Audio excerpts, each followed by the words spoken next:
Film की शुरुआत एक लिफ्ट के साथ होती है जिसमें काफ़ी सारा सामान पड़ा होता है। उसी सामान के बीच थॉमस नाम का एक आदमी जागता है। वह उस लिफ्ट के साथ बहुत तेज़ी से ऊपर की तरफ जा रहा होता है।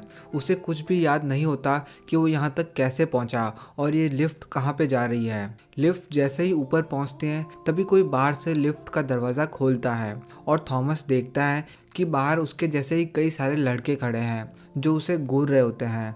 तभी गैली नाम का एक लड़का लिफ्ट के अंदर आता है। थॉमस को देखकर वो उसे ग्रीनी कहकर बुलाता है। थॉमस लिफ्ट से बाहर निकलने से पहले ही पैनिक हो जाता है और तेज़ी से भागने लगता है, लेकिन थोड़ी देर में उसे पता चलता है कि भागने का कोई मतलब नहीं है, क्योंकि वो जहाँ पर है वो एक ग्लेड है, यानी एक ऐसी जगह जो चारों तरफ से बड़ी बड़ी दीवारों से घिरी हुई हो, जहाँ से निकलने का कोई रास्ता नहीं है।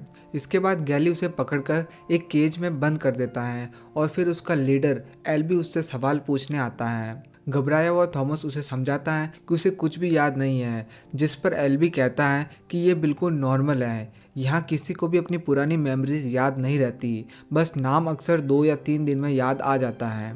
अब तक थॉमस को भी अपना नाम याद नहीं है, पर आगे चलकर उसे याद आ जाएगा। फिर थॉमस एल्बी से वादा करता है कि वो दोबारा भागने की कोशिश नहीं करेगा। एल्बी उसे बाहर निकालकर पूरे इलाके का एक टूर करवाता है। वो बताता है कि ये सभी लड़कों का ग्रुप इसी छोटी सी ग्लेड में रहता है और सर्वाइवल के लिए जो भी काम चाहिए, जैसे हंटिंग, खाना उगाना, शेल्टर्स बनाना, वो सब खुद ही करते हैं। बाकी जो भी चीज़ें चाहिए होती है वो नीचे से इसी एलिवेटर से आती है, जिसे ये लोग द बॉक्स कहते हैं। बॉक्स में हर महीने नए सामान के साथ एक नया लड़का भी आता है जिसकी मेमोरी 0 होती है और उसे ग्रीनी कहा जाता है। किसी को नहीं पता कि उन्हें कौन बेचता है, सामान कौन देता है और वो सब यहाँ पर क्यों है। टूर के दौरान थॉमस दीवार पर बने एक क्रीपी से दरवाजे को नोटिस करता है। तब एल्बी उसे 3 रूल्स बताता है। सबसे पहले, एक दूसरे को हर्ट मत करना। दूसरा, सभी को अपने हिस्से का काम करना होगा। और तीसरा, उस दरवाजे के अंदर कभी मत जाना, वरना तुम जिंदा नहीं लौट पाओगे। बाद में एल्बी थॉमस को चक से मिलवाता है और वहाँ से चला जाता है। चक उसे बाकी की बातें बताने लगता है, पर थॉमस अभी भी उस दरवाजे को घूरता रहता है। तभी बैन और मिन्नो अचानक से उसी दरवाजे से बाहर आते हैं और थॉमस हैरान होकर कहता है कि उन्हें तो दरवाजे के अंदर जाने की इजाज़त है। चक समझाता है कि सिर्फ कुछ चुनिंदा लड़के ही दरवाजे के अंदर जा सकते हैं, क्योंकि वो रनर्स होते हैं, यानी वे लोग जो भागने में अच्छे होते हैं और अपनी इसी एबिलिटी का इस्तेमाल करके दरवाजे के उस पार जा सकते हैं। चक बताता है कि उस दरवाजे के पीछे एक बड़ा सा मेज़ है जिससे अब तक कोई पार नहीं कर सका है। यहाँ मेज़ का मतलब है भूल भुलैया। थॉमस उत्सुकता में दरवाजे के पास जाता है, लेकिन तभी गैली उसे धक्का देकर नीचे गिरा देता है। थॉमस जब इसका कारण पूछता है तब गैली उसे तीसरा रूल याद दिलाता है। इसी दौरान बाकी सारे लड़के भी वहाँ पर आ जाते हैं और उन्हें शांत कराने लगते हैं। तभी उनकी बातचीत रुक जाती है, क्योंकि अचानक पूरा मेज स्ट्रक्चर हिलने लगता है और रात होते ही वो बड़ा सा दरवाज़ा अपने आप बंद हो जाता है। उसी रात नए लड़के की आने की खुशी में सब लोग पार्टी करते हैं। न्यूट उसे समझाता है कि रनर्स हर सुबह मेज़ के अंदर जाते हैं ताकि उसका मैप बना सके और रात होने से पहले ही वापस आ जाते हैं। वो लोग 3 साल से एग्जिट ढूंढ रहे हैं, लेकिन अब तक उन्हें कुछ भी नहीं मिला। तभी मेज़ के अंदर से एक अजीब सी आवाज़ आती है और न्यूट बताता है कि मेज़ हर रात बदल जाता है। अगर रनर्स दरवाज़ा बंद होने से पहले बाहर ना आए तो उन्हें पूरी रात मेज़ के अंदर ही बितानी पड़ती है, और अब तक ऐसा कोई जिंदा नहीं बचा जिसने मेज़ के अंदर पूरी रात बिताई हो, क्योंकि अंदर ग्रेवर्स नाम के मॉन्स्टर्स होते हैं जो किसी को नहीं छोड़ते। अब थॉमस भी रनर बनना चाहता है, पर न्यूट उसे कहता है कि रनर चुने जाते हैं। फिर उस रात थॉमस सपना देखता है। वो किसी अजीब सी लैब से भाग रहा होता है और एक महिला की आवाज़ बार बार कहती है, विक्ट इज़ गुड। अगली सुबह एल्बी थॉमस को उसी दीवार के पास ले जाता है जहां सभी लड़कों ने अपना नाम लिखा है। थॉमस भी अपना नाम जोड़ता है, लेकिन ध्यान देता है कि कुछ नाम काटे हुए हैं क्योंकि वो लड़के मर चुके हैं। कुछ दिन वहां बिताने के बाद थॉमस बाकी लड़कों के साथ घुल मिल गया। वो उनके काम में भी हाथ बटाता है। इसी तरह एक दिन खेत में काम करते वक्त न्यूट ने थॉमस को खाद लाने के लिए जंगल में भेजा। थॉमस जब जंगल में खाद ढूंढने जा रहा था तभी कहीं से बैन नाम का एक लड़का उसके पीछे आकर खड़ा हो गया। बैन एक रनर था। वो गुस्से में बौखलाया हुआ थॉमस को घूरे जा रहा था। उसकी आंखें गहरी काली पड़ चुकी थी। अचानक उसने थॉमस पर हमला कर दिया। वो लगातार थॉमस से एक ही बात बोले जा रहा था कि ये सब थॉमस का क्या कर रहा है। ये कहता हुआ बेन थॉमस को मारने की कोशिश करने लगा, लेकिन समय रहते बाकी लड़के वहां पहुंच गए और उन्होंने बेन को धर दबोचा। उन्होंने जब बेन की टी शर्ट उठाई तो उन्होंने देखा कि बेन के पेट पर एक गहरा काला जख्म का निशान है। वो निशान ग्रीवर के डंक का था। उसे देखकर वे समझ चुके थे कि मेज में बेन का पाला ग्रीवर से पड़ा था और ग्रीवर ने ही उसे डंक मार दिया। उसके डंक का इन्फेक्शन तेजी से बेन के शरीर में फैलता जा रहा था। ग्रीवर का डंक इतना खतरनाक होता है कि उससे इन्फेक्टेड इंसान धीरे धीरे अपना मानसिक संतुलन खो देता है और काफ़ी ज़्यादा हिंसक हो जाता है और वो दूसरों को भी इन्फेक्ट करने लगता है। ग्रीवर का दिन के समय बेन पर हमला करना उनके लिए अजीब था, क्योंकि ग्रीवर तो बस रात में ही निकलते थे। हालांकि उस वक्त इस बात पर किसी ने ध्यान नहीं दिया और वे सब बेन के रूप में इस मुसीबत को ठिकाने लगाने में जुट गए। दिन ढलने से ठीक पहले बेन को मेज के दरवाजे पर लाया गया, जहां पर ग्लेड के सारे लड़के अपने लाठी डंडों के साथ मौजूद थे। वहां पर उन रनर्स का लीडर मियो भी था। मियो ने बेन को खाने पीने का कुछ सामान देकर मेज के अंदर जाने के लिए कहा। बेन उनके आगे गिड़गिड़ाने लगा कि वे उसे मेज के अंदर ना भेजे, लेकिन इतने में ही मेज का दरवाज़ा बंद होने लगता है, जिसके बाद ग्लेड के बाकी लोग अपने डंडों के सहारे बेन को मेज के अंदर धकेल देते हैं। बेन के मेज के अंदर जाते ही दरवाज़ा बंद हो गया। मतलब साफ था कि बेन अब कभी वापस नहीं लौटेगा। बदकिस्मती से उनके पास ग्रीवर के डंक का कोई इलाज नहीं था, इसीलिए वे बाकियों की सुरक्षा के लिए मजबूरन इन्फेक्टेड लोगों को मेज के अंदर मरने के लिए भेज देते हैं। ये थॉमस के लिए दिल दहला देने वाली घटना थी। फिर उसी रात जब थॉमस नींद के आगोश में था तो उसे एक सपना आया, जिसमें उसने खुद को एक लैब में पाया। उसने सपने में एक लड़की को देखा और साथ ही उसने कुछ डॉक्टरों को भी देखा जो उसकी बॉडी को घेरे हुए थे। थॉमस अचानक सपने से जाग उठा। जागते ही उसने देखा कि सुबह मियो के साथ ग्लेड का लीडर एल्बी भी मेज के अंदर जा रहा था। कुछ देर बाद काम के दौरान थॉमस ने न्यूट से पूछा, एल्बी तो रनर नहीं है, फिर वो मेज के अंदर क्यों गया? इस पर न्यूट ने उसे बताया कि अब चीज़ें पहले से बदलने लगी हैं। बेन को दिन के समय ग्रीवर का डंक लगना कोई साधारण बात नहीं थी। एल्बी यही देखने गया है कि बेन को डंक आखिर कैसे लगा था। इसी तरह शाम हो गई। अब मेज का दरवाज़ा बंद होने में थोड़ा सा ही समय बचा था, लेकिन एल्बी और मियो अब तक नहीं लौटे थे। सारे लड़के दरवाजे के पास खड़े होकर उनका इंतज़ार कर रहे थे। तभी थॉमस ने कहा, हमें अंदर जाकर उन्हें ढूंढना चाहिए। इस पर गैली ने कहा, यह नियम के खिलाफ होगा। चाहे में से कोई बाहर आए या फिर ना आए, हम में से कोई भी अंदर नहीं जाएगा। इतने में ही मेज का दरवाज़ा बंद होने लगता है। तभी उन्हें मियो और एल्बी उनकी ओर भागते हुए नजर आते हैं। एल्बी बेहोश था और मियो अपनी पूरी ताकत से उसे खींचकर बाहर की ओर लाने की कोशिश कर रहा था, लेकिन जल्दी उसकी हिम्मत जवाब दे गई। अब दरवाज़ा बंद होने में बस चंद सेकंड बचे थे। तभी थॉमस बिना कुछ सोचे उनकी मदद के लिए मेज के अंदर घुस गया और इसी के साथ दरवाज़ा बंद हो गया। थॉमस जब एल्बी के पास गया तो देखा कि एल्बी डंक का शिकार हो चुका था। मियो ने उसे बताया कि डंक लगने के बाद एल्बी बेकाबू हो गया, इसलिए उसे एल्बी को मारकर बेहोश करना पड़ा। इन्हीं बातों के बीच उन्हें ग्रीवर के गुर्राने की आवाज़ सुनाई दी। उसे सुनकर वे एल्बी को लेकर वहां से भागने लगे, लेकिन वे बेहोश एल्बी को उठाकर ज़्यादा दूर तक नहीं भाग सके। इसलिए वे एल्बी की सुरक्षा के लिए उसे दीवार में लगी बेलों के सहारे दीवार के ऊपर लटकाने लगे। तभी एक दरवाजे के पीछे से निकलकर एक ग्रीवर उनकी ओर बढ़ने लगा। उसे देखकर मियो तो वहां से घबराकर भाग गया, लेकिन थॉमस ने भागने से पहले बेलों को किसी तरह तने से बांध दिया और ग्रीवर से छुपते छुपाते वहां से भाग गया। वो अभी थोड़ा दूर ही गया था कि तभी ऊपर से उसके कंधे पर कोई चिपचिपा तरल पदार्थ गिर गया। थॉमस ने जब ऊपर देखा तो ग्रीवर वहां पर लटका हुआ उस पर गुर्रा रहा था। ग्रीवर एक बायोमैकेनिकल जीव था, जिसके पैर तो मशीन थे पर उसका शरीर जीवित मांसपेशियों से बना था। अगले ही पल उस ग्रीवर ने थॉमस पर हमला कर दिया, लेकिन थॉमस किसी तरह उससे चकमा देकर वहां से भाग निकला। रास्ते में मियो उसे मिल गया। उसी पल मेज के वो रास्ते बदलने लगे। ये देखकर मियो जल्दी थॉमस को लेकर सुरक्षित रास्ते की ओर भागने लगा। आगे चलकर उस रास्ते की दीवार आपस में जुड़ने लगी। मियो तो उस रास्ते से बाहर निकल गया, लेकिन थॉमस वहीं रुककर उस ग्रीवर का ध्यान अपनी ओर खींचने लगा। वो उसे अपने पीछे भगाता हुआ मेज की उस जुड़ती हुई दीवार के बीच ले आया। थॉमस तो फुर्ती से उस दीवार को पार कर गया, लेकिन ग्रीवर का बड़ा शरीर दीवार के बीच पिचक गया।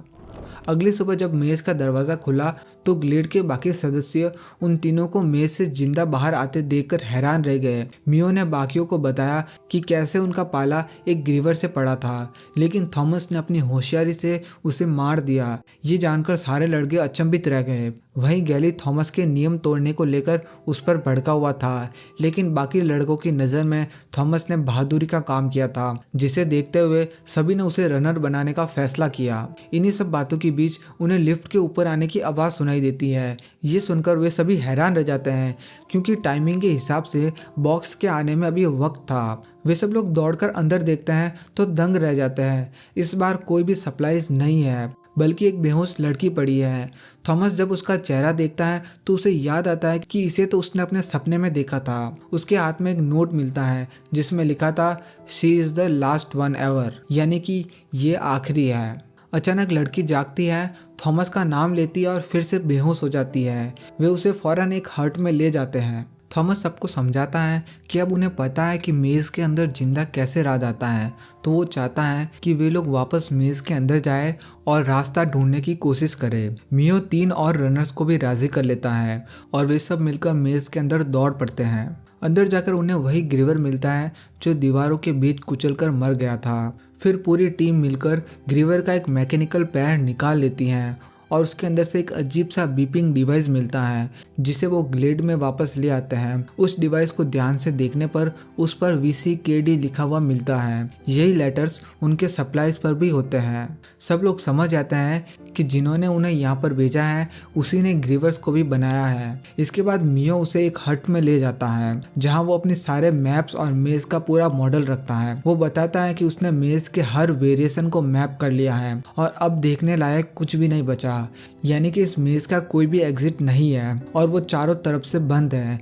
लेकिन अब उनके पास ये डिवाइस है। वो सोचता है कि शायद मेज के आउटर सेक्शंस में उनका चांस बेहतर होगा। मेज हर रात बदलता है और एक नया सेक्शन खुलता है और वो सेक्शन हमेशा 1 से 8 के सेम ऑर्डर में खुलते हैं। ग्रीवर वाले डिवाइस पर 7 लिखा था। ये देखकर सब मान लेते हैं कि ग्रीवर इसी सेक्शन से आते हैं। उसी समय वो लड़की जाग जाती है और सीधा वॉच टावर पर चढ़कर छुप जाती है। वो नीचे आने से मना कर देती है और चीज़ें फेंक कर सबको दूर रखती हैं, लेकिन जैसे ही थॉमस को देखती है वो शांत हो जाती है। थॉमस ऊपर चढ़ता है तो वो लड़की हाथ में चाकू पकड़कर खड़ी होती है। उसे अपने नाम के अलावा कुछ भी याद नहीं होता। वो थॉमस को अपना नाम थेरेसा बताती है। थॉमस उसे सारी स्थिति समझाता है और बदले में थेरेसा बताती है कि उसके पास एक ही याद है जो थॉमस के सपनों से मिलती जुलती है। थेरेसा ये भी दिखाती है कि उसकी पॉकेट में 2 ट्यूब्स हैं, नीले लिक्विड वाली, जिन पर WCKD लिखा है। तभी थॉमस को समझ आता है कि WCKD दरअसल विक्ड है, क्योंकि उसे अपने सपनों में आवाज़ आती थी विक्ड इज़ गुड। थॉमस सोचता है कि ये ब्लू सीरम एल्बी को इंजेक्ट कर देना चाहिए।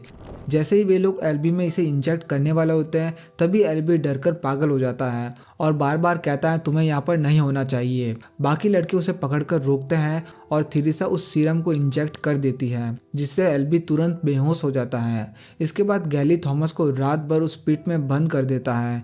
थोड़ी देर बाद चक चोरी छुपे वहाँ पर आता है और थॉमस को खाना देता है।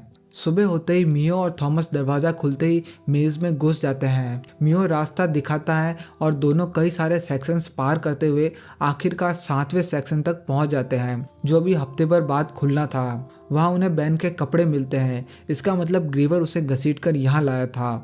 तभी डिवाइस अजीब सी आवाज़ करने लगता है और थॉमस समझ जाता है कि ये उसे रास्ता दिखा रहा है। जिस दिशा में आवाज़ तेज़ होती है वो उसी तरफ बढ़ते जाते हैं। थोड़ी देर बाद वो एक ऐसी जगह पहुंचते हैं जिसे मियो ने भी अभी तक नहीं देखा था। एक लंबा सा पुल, नीचे गहरी खाई और सामने एक दीवार। उस दीवार को छूते ही डिवाइस एक्टिवेट हो जाता है और एक हिडन दरवाज़ा खुल जाता है। अंदर एक लंबी सुरंग होती है जो ग्रीवर के चिपचिपे ग्लू से भरी हुई होती है। अचानक एक तेज लाइट उन्हें स्कैन करती है और अलार्म बजने लगता है और सुरंग अपने आप बंद होना शुरू हो जाती है। मियो और थॉमस बिना समय गवाए दौड़ना शुरू कर देते हैं। उसके बाद जैसे ही वो सेक्शन 7 से बाहर आने वाले होते हैं, ज़मीन अचानक फट जाती है और दीवार का एक बड़ा हिस्सा गिरने लगता है। उससे बचकर वे अपनी पूरी स्पीड से भाग रहे होते हैं और मेज चारों तरफ से बदलता जा रहा होता है। मूविंग दीवारों और कई सारे ट्रैप्स को डॉज करते हुए आखिर में उन्हें मजबूरी में बंद होती दीवार के बीच से रेंग कर निकलना पड़ता है और वो लोग बिल्कुल आखिरी सेकंड पर बचकर बाहर आ जाते हैं। और कुछ देर बाद थॉमस और मियो वापस ग्लैड पहुंचते हैं और सबको बताते हैं कि उन्हें एग्जिट मिल गया है। लेकिन गैली टेंशन में है, उसे लगता है कि ये किसी तरह का ट्रैप भी हो सकता है। सबकी बहस चली रही होती है कि तभी थ्रिसा आकर बताती है कि एल्बी होश में आ गया है। सब लोग जाकर देखते हैं और एल्बी कहता है कि हम बाहर नहीं जा सकते। उसे सब याद आ गया होता है। वो थॉमस को देखकर कहता है कि थॉमस हमेशा से उसका फेवरेट था और उससे पूछता है कि तुम्हें यहाँ भेजने की क्या ज़रूरत थी। इसी बीच उन्हें एक और शॉक मिलता है। मेज़ का दरवाज़ा आज बंद नहीं हुआ, उल्टा 3 नए दरवाजे खुल जाते हैं। थॉमस कोई प्लान बनाने की कोशिश करता पर उसके पास इतना टाइम नहीं होता क्योंकि ग्रीवर्स मेज़ से बाहर आने लगते हैं। सब लड़के डरकर जंगल की तरफ भागने लगते हैं और पीछे से कुछ लड़कों को ग्रीवर्स मारते जा रहे थे। कुछ लड़के, जिनमें गैली भी शामिल था, बॉक्स में छुपकर उसे बंद कर लेते हैं। एक लड़का बाहर से हेल्प मांगता है तो ग्रीवर उसे भी सुनकर उठा ले जाता है। थॉमस भी तुरंत सभी को लेकर काउंसिल हॉल में छुप गया, लेकिन जल्दी ही एक ग्रीवर ने उसे ढूंढ लिया। उस ग्रीवर ने चक को अपने शिकंजे में कस लिया और उस पर अपनी मशीनी डंक से हमला करने ही वाला था कि तभी एल्बी ने चाकू मारकर उसका डंक तोड़ डाला, जिससे ग्रीवर ने चक को छोड़ दिया। लेकिन उस ग्रीवर ने एल्बी पर हमला कर दिया और उसे लेकर भाग गया। उसके जाते ही जब वे सब बाहर आए तो देखा कि सभी ग्रीवर वहां से जा चुके थे, लेकिन उनके ज्यादातर साथियों को ग्रीवर ने मार दिया था। इतने में ही गैली गुस्से में वहां आया और थॉमस को एक मुक्का मार दिया। उसने थॉमस को चिल्लाकर कहा, तुम्हारे यहाँ आने के बाद ही ग्लैड में मुसीबतों का सिलसिला शुरू हुआ है। अब तो एल्बी ने भी बोल दिया कि तुम उन लोगों के साथ मिले हुए हो जिन्होंने हमें यहाँ पर कैद कर रखा है। गैली की बातों से अब थॉमस को खुद पर शक होने लगा। अपनी हकीकत जानने के लिए उसके पास बस एक ही रास्ता था। उसे पता था कि जिन लोगों को ग्रीवर डंक मारता है उसे अपने बीते कल की कुछ बातें याद आ जाती है। यही सोचकर उसने भी अपने पैर में ग्रीवर का वो डंक घुसा लिया जिसे एल्बी ने तोड़ा था। डंक लगते ही वो बेहोश हो गया। खुशकिस्मती से टेरेसा के पास एक इंजेक्शन बचा हुआ था जिससे उसने थॉमस की जान बचा ली। अगली सुबह जब थॉमस की आंख खुली तो उसने खुद को और टेरेसा को एक पिंजरे में बंद पाया। पिंजरे के बाहर न्यूट, मियो और चक भी मौजूद थे। न्यूट ने थॉमस को बताया कि गैली ने ग्लैड का कंट्रोल अपने हाथ में ले लिया है। वो बाकी लड़कों को यह कहकर तुम्हारे खिलाफ भड़का रहा है कि जिन्होंने हमें यहाँ पर कैद किया तुम उनसे मिले हुए हो। इस पर थॉमस उनसे कहता है कि वैसे गैली कुछ हद तक सही है। असल में ये मेज एक टेस्ट लैब है। इसके पीछे कौन है ये तो मुझे याद नहीं, पर वे लोग बचपन से ही हमें ऐसे अलग अलग टेस्ट देते आ रहे हैं। वे हमें चैलेंज देकर हम पर किसी तरह के एक्सपेरिमेंट कर रहे हैं। मुझे याद है कि मैं और टेरेसा इस बार उनके साथ इस मेज वाले एक्सपेरिमेंट का हिस्सा नहीं थे, बल्कि हम दोनों इस एक्सपेरिमेंट में उनके साथ काम कर रहे थे। वे लोग हर महीने एक के बाद एक लड़कों को यहाँ पर भेजते थे। मैं सालों से तुम लोगों पर नजर रखता आ रहा हूँ। ये सुनकर टेरेसा ने पूछा, अगर हम उनके लिए काम कर रहे थे तो उन्होंने हमें यहाँ पर क्यों भेजा? हालांकि इस सवाल का जवाब थॉमस के पास नहीं था। वो अब खुद को उन लोगों का गुनहगार मानने लगा था। इस पर न्यूट ने उसे समझाया कि तुमने पहले जो भी किया हो वो मायने नहीं रखता, क्योंकि अब तुम हमारी मदद कर रहे हो, इसलिए हम सब तुम्हारे साथ है। न्यूट की बातों ने थॉमस के मन में आत्मविश्वास भर दिया। उन्होंने वहां से बाहर निकलने का ठान लिया। कुछ देर बाद गैली और उसके साथी थॉमस और टेरेसा को मेज के दरवाजे के सामने ले आए। गैली दरवाजे पर से अपने साथियों के नाम काट रहा होता है। कुछ लड़के थॉमस को मेज में धकेलने से हिचकते हैं क्योंकि उन्हें लगता है कि थॉमस सच में एग्जिट जानता होगा। थॉमस इस कंफ्यूजन का फायदा उठाता है। मीनो अपनी ब्लेड से गैली को रोके रखता है और थॉमस अनाउंस करता है कि वो अपनी छोटी टीम लेकर मेज में जा रहा है और जो चाहे उनके साथ आ सकता है। गैली उसे पागल कहता है, लेकिन आधे लड़के उसके साथ मेज में कूद जाते हैं। बहुत दौड़ भाग के बाद ग्रुप सेक्शन 7 तक पहुंचता है, जहां टनल के सामने एक ग्रेवियर पहरा दे रहा होता है। सभी एक साथ ब्रिज पर दौड़ते हुए जाते हैं और उस ग्रीवर को चारों तरफ से घेर कर ब्लेड से हमला कर देते हैं। वे लोग ग्रीवर को पीछे धकेलते रहते हैं, उसके हमलों को डॉज करते हुए। लड़ाई के दौरान डिवाइस टेरेसा के हाथ से उछलकर दूर चला जाता है। चक तुरंत डिवाइस लेने भागता है और ब्रिज के किनारे पर पहुंच जाता है, जहां उसे दूसरा ग्रेवियर ऊपर चढ़ता हुआ दिखाई देता है। टेरेसा जल्दी से उसे पकड़कर पीछे खींच लेती है। लड़के पूरी ताकत से ग्रेवियर को धक्का देते रहते हैं और आखिरकार उसे नीचे गिरा देते हैं, लेकिन तभी ब्रिज पर 2 और ग्रेवियर्स आ जाते हैं। वे सभी लगातार उन्हें रोकते हुए और अपने साथियों को खोते हुए लड़ते रहते हैं, जबकि टेरेसा और चक डिवाइस लेकर दरवाजे के पास पहुंच जाते हैं और उसे एक्टिवेट करके टनल खोल देते हैं। दोनों अंदर दौड़ते हैं और एक और दरवाजा पाते हैं जो 8 अंकों के कोड के बिना नहीं खुलता। थॉमस सोचता है कि हो सकता है ये नंबर मेज के सभी सेक्शंस का खुलने का सही क्रम हो। थॉमस मियो से पूछता है कि 8 सेक्शन हर रोज किस सीक्वेंस में खुलते हैं। इस पर मियो उसे बताता है कि शुरुआत सेक्शन 7 से होती है। फिर जैसे जैसे मियो बताता गया वैसे वैसे टेरेसा इन नंबर्स को डालती गई। जब इन नंबर्स के सीक्वेंस को पासवर्ड में एंटर किया गया तो खुशकिस्मती से दरवाजा खुल गया। उस दरवाजे के खुलते ही मेज के सारे दरवाजे बंद हो गए, जिससे कुचलकर कई सारे ग्रेवर्स मारे गए। हालांकि इस लड़ाई में थॉमस ने भी अपने कुछ साथी खो दिए थे, लेकिन उनकी कुर्बानी से थॉमस और बाकी बचे लोगों को आगे जाने का रास्ता मिल गया। उस दरवाजे के बाहर निकलते ही उन्हें एक लंबी सुरंग मिली। वे सभी उस सुरंग में आगे बढ़ने लगे। आगे चलकर उन्हें एग्जिट डोर दिखा। वे उस डोर को खोलकर अंदर गए तो अंदर का दृश्य देखकर उन सबका दिल दहल उठा। उन्होंने देखा कि अंदर हर जगह कई डॉक्टर और कुछ हथियारबंद लोगों की लाशें पड़ी हुई है। वो एक लेबोरेटरी थी जो अब तहस नहस हो चुकी थी। उन्होंने देखा कि वहाँ मौजूद कंप्यूटर से मेज के अंदर उन पर नज़र रखी जाती थी। वहीं थॉमस ने जब एक फिंगरप्रिंट स्कैनर पर अपनी उंगली रखी तो वहाँ स्क्रीन पर एक रिकॉर्डेड वीडियो शुरू हो गया। उस वीडियो में मौजूद औरत ने बताया कि उसका नाम एवा पेज है और वो WCKD यानी कि विकेट की डायरेक्टर हैं। ये वीडियो उसने उन लोगों के लिए बनाया है जो इस मेज से बाहर निकलकर यहाँ तक पहुँचने में कामयाब हो गए। यानी डॉक्टर का ये वीडियो मैसेज अब थॉमस और उसके साथियों के लिए था। मैसेज में डॉक्टर ने उनसे कहा कि हमने आपके साथ जो भी किया उसके पीछे हमारा एक मकसद था। आप लोग भूल चुके हैं, लेकिन आज से 15 साल पहले सूरज से निकली घातक किरणों ने पूरी पृथ्वी को आग में झुलसा रखा था, जिससे पृथ्वी पर मौजूद सारे जंगल, गांव और शहर तबाह हो गए थे और उसमें करोड़ों लोग जलकर मारे गए थे। लेकिन उस तबाही के बाद जो हुआ वो और भी ज्यादा भयानक था। धरती के गर्म वातावरण से एक खतरनाक वायरस का जन्म हुआ जिसे हमने फेयर वायरस का नाम दिया। ये वायरस दिमाग पर असर करता है और मरीजों को काफी हिंसक बना देता है। डॉक्टर ने आगे बताया कि काफी समय तक तो हमें इस वायरस का कोई भी इलाज नहीं मिला था, लेकिन फिर हमने देखा कि हमारी नई जनरेशन यानी कि तुम जैसे कुछ बच्चे इस वायरस से इम्यून थे। हमारा ये जानना जरूरी था कि वो क्या चीज़ है जो तुम्हें इम्यून बनाती है, और इसी का पता लगाने के लिए हमने तुम्हारे मुश्किल टेस्ट लिए, तुम्हें मुश्किल परिस्थितियों से गुजारा।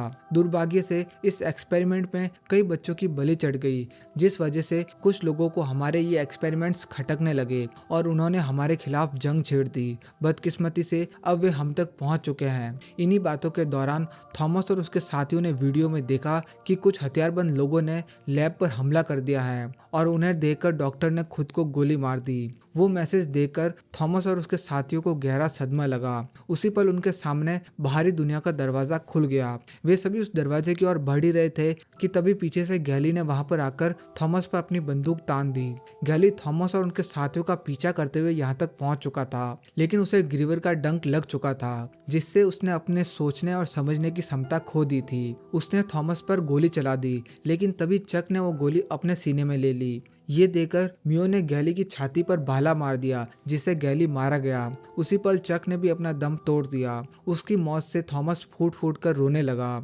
इतने में ही बाहर से कुछ मास्क पहने हथियारबंद लोग वहां आ गए। ये वही लोग थे जिन्होंने लैब पर हमला किया था। वे लोग थॉमस और उनके साथियों को एक हेलीकॉप्टर में लेकर वहां से रवाना हो गए। उसी पल उन्होंने ऊपर से मेज का वो विशाल स्ट्रक्चर देखा जिसमें वे लोग इतने समय से रह रहे थे।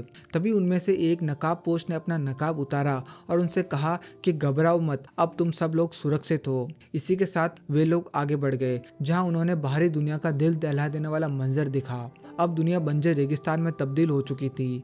उनके वहां से जाते ही लेबोरेटरी में डॉक्टर एवा उठकर अपने जख्म साफ करती हुई दिखाई देती है। दरअसल लेबोरेटरी में हमलावरों का आना और डॉक्टर को मारना वो सब विकेट की एक चाल थी। डॉक्टर एवा ने वहां मौजूद लोगों से कहा कि थॉमस और उसके साथी हमारे जाल में फंस चुके हैं। मेज का पहला ट्रायल तो सफल हुआ, अब बारी है उन्हें फेज 2 में भेजने की। डॉक्टर के इस षड्यंत्र से बेखबर थॉमस और उसके साथी अनजाने में एक और नई मुसीबत की ओर बढ़ रहे थे।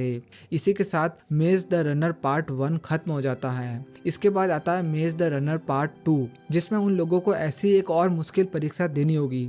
अगर आप चाहते हैं कि मैं इसका नेक्स्ट पार्ट बनाऊं तो कमेंट में बताएं, और उस पार्ट को देखने के लिए इस चैनल को सब्सक्राइब कर ले। अगर आपको हमारा एक्सप्लेनेशन पसंद आया तो इसे एक लाइक ज़रूर करें। फिर मिलेंगे नेक्स्ट वीडियो में। Thank you.